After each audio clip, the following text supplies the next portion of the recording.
Hello વિદ્યાર્થી મિત્રો, my self Pravin Prajapati. હવે આપણે આગળ વધીએ છીએ. પેરામેટ્રિક ફંક્શન આપેલું હોય એટલે કે પ્રચલ વિધેય હોય અને એનું વિકલન કરવું હોય તો કેવી રીતે કરવાનું? મિત્રો, આમાં બે ઇક્વેશન તમને આપેલા છે આ રીતે. એક્સ ઇઝ અ, તમે કહી શકો ટીનું ફંક્શન આપ્યું હોય, x is a function of t, y is a function of t. તો આ રીતે હોય તો પહેલાં આપણું ટીના સાપેક્ષે વિકલન કરવાનું, એટલે કે તમને ડીએક્સ બાય ડીટી મળશે જે પણ કંઈ છે તે. એવી રીતે અહીંયા મળશે ડીવાય બાય ડીટી, એ તમે શોધી શકો. ધારો કે તો પછી છેલ્લે તમારે આનું ડીવાય બાય ડીએક્સ શોધવું હોય તો શું કરીશું?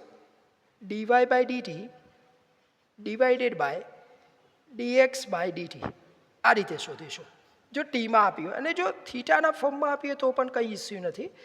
X is a function of theta and y is a function of theta, તો આપણે થીટાના સાપેક્ષે વિકલન કરીશું, કંઈ ફરક નથી પડતો. ડીએક્સ બાય ડી થીટા, તો એનો જવાબ આવશે કંઈક સમથિંગ. એવી રીતે ડીવાય બાય ડી થીટા, તો એનો પણ કંઈક જવાબ સમથિંગ આવવાનો છે. તો ફાઇનલી તમે ડીવાય બાય ડીએક્સ લખશો ત્યારે આવી રીતે તમે મિત્રો લખી શકો d y by d theta divide by d x by d theta. આ રીતે તમે મિત્રો લખી શકો છો, હા ને? એટલે અમુક એક્ઝામ્પલ ટીના ફોર્મમાં આપ્યા હોય, અમુક એક્ઝામ્પલ થીટાના ફોર્મમાં આપ્યા હોય. આપણે આપણી પેટર્ન જાળવી રાખવાની છે. ચલો એક્ઝામ્પલ થ્રુ આ વસ્તુ આપણે સમજવાનો પ્રયત્ન કરીશું. ચાલો, નંબર 1, એક ઇક્વેશન એક્સ કોસ થીટા આપી છે, બીજું છે વાય સાઇન થીટા. તમારે શોધવાનું છે ડીવાય બાય ડીએક્સ. તો ચાલો મિત્રો આપણે શરૂઆત કરીએ કે તમને એક્સ આપ્યો છે થીટાના ફોર્મમાં, એટલે કે કોસ થીટા, અને બીજો છે વાય જેને આપ્યું છે સાઇન થીટા. દેખીતી વસ્તુ છે કે તમારે થીટાનું ફોર્મ છે એટલે ડીએક્સ બાય ડી થીટા શોધવું પડે. એટલે કોસ થીટાનું વિકલન શું થાય? માઇનસ સાઇન થીટા થશે. અહીંયા ડીવાય બાય ડી થીટા, એટલે આનું થશે સાઇન થીટાનું શું થશે? Cos theta. તમારે ડાયરેક્ટ લખી દેવાનું છે મિત્રો કે ડીવાય બાય ડીએક્સ એટલે શું? તો કે ભાઈ ડીવાય બાય ડીએક્સ એટલે d y by d theta by d x by d theta. હવે ડીવાય બાય ડી થીટા એટલે તમને દરેકને એની વેલ્યુ ખબર છે. ડીવાય બાય ડી થીટા એટલે થયું કોસ થીટા, અને ડીએક્સ બાય ડી થીટા એટલે કે માઇનસ સાઇન થીટા. એટલે આન્સર શું થયો? માઇનસ કોસ ભાગ્યા સાઇન એટલે કોટ થીટા. તો આ તમારો આન્સર શું આવ્યો? D y by d x. એટલે એક્ઝામ્પલ થીટાના ફોર્મમાં પણ હોઈ શકે અને ટીના ફોર્મમાં પણ હોઈ શકે છે મિત્રો. હજુ આપણે એના 3-4 એક એક્ઝામ્પલ લઈએ કે જેથી તમને વધારે એનો આઈડિયા આવી શકે. હવે બીજો એક્ઝામ્પલ જોઈએ. ચાલો, ટીના ફોર્મમાં આપે છે. એક્સની વેલ્યુ છે એ ટી પ્લસ કોસ ટી અને વાયની વેલ્યુ છે એ 1 પ્લસ સાઇન ટી. તો આપણે પહેલાં એક્સ વિશે વિચારીએ. A into t plus cos t. ચાલો, તો ધેરફોર ડીએક્સ બાય ડીટી, ટીની સાપેક્ષે આનું પહેલાં વિકલન કરીએ. એને એમને એમ રાખીશું. ટીની સાપેક્ષે 1. આ એક વસ્તુ દરેક જણ ખાસ ધ્યાન રાખે. એક્સનું એક્સની સાપેક્ષે 1, ટીની સાપેક્ષે 1, થીટાની સાપેક્ષે 1. મતલબ જે તે ફંક્શનનું જે તેની સાપેક્ષે 1. કોસ ટીનું શું થાય? Minus sine T. હવે બીજું આપણે લઈ લઈએ વાયની વેલ્યુ. વાય શું છે આપણી પાસે? એ 1 પ્લસ સાઇન ટી. ચાલો, તો આનું ડીવાય બાય ડીટી કરી લઈએ. તો મિત્રો શું થશે? એ એમના એમ 1નું થશે 0, સાઇન ટીનું શું થશે? Cos T. એટલે કે ફાઇનલી શું થાય? એ ઇન્ટુ કોસ ટી. હવે આપણે મિત્રો ફોર્મ્યુલા લખી લઈએ. આપણી પાસે ફોર્મ્યુલા શું છે? તો કે ભાઈ નાવ આપણી પાસે ડીવાય બાય ડીએક્સ એટલે શું છે? તો કે ભાઈ d y by d t divide by d x by d t. ચલો, ડીવાય બાય ડીટી શું છે? A cos t. D x by d t શું છે? A into 1 minus sine t. અહીંયાથી બંને સાઈડથી એ આપણે કેન્સલ કરી શકીએ. તો મિત્રો ખ્યાલ આવ્યો કે નહીં? આપણે એક્સ આપીએ તો એક્સનું ટી કે થીટાની સાપેક્ષે વિકલન અને વાયનું પણ એ રીતે વિકલન કરી શકીએ છીએ. હવે આગળ વધીએ. હજુ એકાદ બે એક્ઝામ્પલ જોઈએ કે આ ફોર્મમાં આપી છે x is 1/2 t plus 1 by t. જોઈ લો, પહેલાં એક્સની વાત કરી લઈએ. એક્સિસ તમને આપી છે 1/2 ટી પ્લસ 1/t. તો ધેરફોર dx બાય dt શું થશે? 1/2 ને આપણે એમ રાખીએ, ટીનું વિકલન શું થાય? 1. અને 1/t નું શું થાય? તો તમને કહી દઉં જરાક, ડી બાય dx, ધારો કે 1/x નું આપણને દરેકને ફોર્મ્યુલા ખબર છે મિત્રો, કે આ જે 1/x છે એનું વિકલન -1/x². કેવી રીતે? તો કે x ની -1 આગળ આવે, -1 x ની -2 ઘાત. એટલે આ બધાને ખબર છે, ફોર્મ્યુલાનું લિસ્ટ છે કે 1/x નું વિકલન -1/x². તો 1/t નું વિકલન -1/t².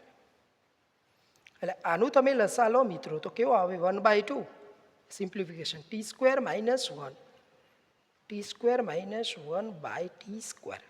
આવી રીતે થાય. હવે y વિશે વિચારીએ જરાક. y શું છે તમારા માટે? 1/2 t - 1/t. તો ચાલો, તો dy બાય dt શું થાય મિત્રો? dy બાય dt ઇઝ 1/2 એમને એમ. t નું વિકલન શું થાય?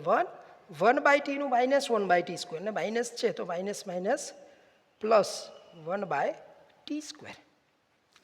આનું તમે સાદું રૂપ આપો, સિમ્પ્લિફિકેશન કરો તો મિત્રો શું થશે? t² + 1/t². તો આ રીતે dx બાય dt અહીંયા મળ્યું આપણને, અને dy બાય dt મિત્રો અહીંયા મળે છે. બરાબર? આ રીતે x અને y આપેલો છે. હવે આપણે જે ખ્યાલ છે તે રીતે નાવ ફોર્મ્યુલા લખી દો તમે, કે dy બાય dx એટલે કે dy by dt divide by dx by dt. Value મૂકી દો મિત્રો. તો dy બાય dt પહેલાં મૂકો તો શું છે? 1/2 t² + 1/t². dy by dt divided by dx by dt અહીંયા જોઈ શકો છો, 1/2 t² - 1/t². મિત્રો 1/2 અહીંયાથી બંનેમાંથી કેન્સલ થઈ જશે, t² અહીંયાથી ને અહીંયાથી પણ કેન્સલ થઈ જશે. એટલે ફાઇનલ તમને આન્સર શું મળશે? તો કે ભાઈ t² + 1 ડિવાઈડ બાય t² - 1. તો આ રીતે મિત્રો ગણી શકો છો કે x આપે તો dx બાય dt, y ઉપરથી dy બાય dt, અને આપણે ફોર્મ્યુલામાં વેલ્યુ મૂકેલી છે આ રીતે. હજુ એકાદ એક્ઝામ્પલ જોવા માંગીએ છીએ. છેલ્લો થીટાના ફોર્મમાં. આમાં જુઓ તો મિત્રો શું આપ્યું છે? x is equals to sec θ plus tan θ. તો આમાં આપણે એનું વિકલન કરી લઈએ પહેલાં. તો dx બાય dθ શોધી કાઢીએ. તો sec θ નું વિકલન શું થશે? sec θ ઇન્ટુ tan θ થશે, પ્લસ tan θ નું વિકલન શું થાય? sec² θ. મિત્રો આ બંનેમાંથી જુઓ તમે, sec θ કોમન નીકળે છે. તો તમે આમાંથી sec θ કોમન કાઢો તો તમારી પાસે વધે શું? તો કે ભાઈ આમાંથી મારી પાસે tan θ વધશે, પ્લસ આમાંથી મને મળશે sec θ. આ રીતે dx બાય dθ મળ્યું. હવે બીજી એક વેલ્યુ લઈ લઈએ, y is equals to sec θ minus tan θ. તો હવે આનું dy બાય dθ મારે શોધવું છે. તો મિત્રો sec θ નું શું થશે? sec θ ઇન્ટુ tan θ, અને tan નું માઇનસ sec² θ. બંનેમાંથી સેમ કેસ છે, બંનેમાંથી sec θ કોમન અહીંયાથી નીકળી જાય. તો sec θ તમે કોમન કાઢો તો વધે શું? tan θ minus sec θ. બરાબર? આ રીતે થઈ ગયું. હવે અમે તમે આ ઉલટ સુલટ કરવા માગો તો કંઈ વાંધો નથી. હવે આ વેલ્યુ મૂકી દઈએ. આપણે ફાઇનલ જે ફોર્મ્યુલા છે તે, કે નાવ dy બાય dx એટલે કે dy by dθ divided by dx by dθ. મિત્રો કિંમત મૂકી દો. dy બાય dθ અહીંયા લખેલું છે કે ભાઈ sec θ tan θ માઇનસ sec θ થશે. dx બાય dθ અહીંયા ઉપરથી તમે જોઈ શકો, sec θ tan θ પ્લસ sec θ. તો કે ભાઈ sec θ tan θ પ્લસ sec θ. આ બંને અહીંયાથી કેન્સલ થઈ જાય. આ તમારો ફાઇનલ આન્સર છે. અમુક વખતે જીટીયુમાં કહે છે કે -y/x એવો આન્સર આવે છે. તો ઉપરથી આપણે માઇનસ કોમન લઈ લઈએ છીએ. કેમ લઈએ છીએ એ સમજાવું તમને. માઇનસ કોમન લો તો શું થશે? Sec theta minus tan theta થશે. Sec theta minus tan theta.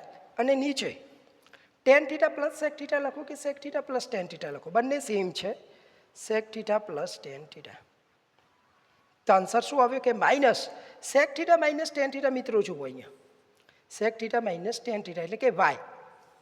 એટલે અહીંયા શું આવ્યું? Minus y. અને નીચેની વેલ્યુ સેક થીટા પ્લસ ટેન થીટા એટલે અહીંયા તમે જોઈ શકો મિત્રો sec theta plus tan theta એટલે કે એક્સ, એટલે માઇનસ વાય બાય એક્સ. એટલે અમુક વખતે એ ડીવાય બાય ડીએક્સનો આન્સર આવ્યો માઇનસ વાય બાય એક્સ. તો વિદ્યાર્થી મિત્રો આ જીટીયુમાં પૂછાઈ ગયેલો છે. D y by d x is equals to minus y by x. કે જો તમને x sec theta plus tan theta આપી હોય, y sec theta minus tan theta આપી હોય તો એક આ રીતે પૂછાય કે ડીવાય બાય ડીએક્સ શોધો. અને બીજું એવી રીતે પણ જીટીયુમાં પૂછાઈ ગયું છે કે x sec theta plus tan theta હોય, y sec theta minus tan theta હોય તો સાબિત કરો કે prove that d y by d x is equals to minus y by x. તો આ પણ મિત્રો જીટીયુમાં આ પૂછાઈ ગયેલો એક્ઝામ્પલ્સ છે.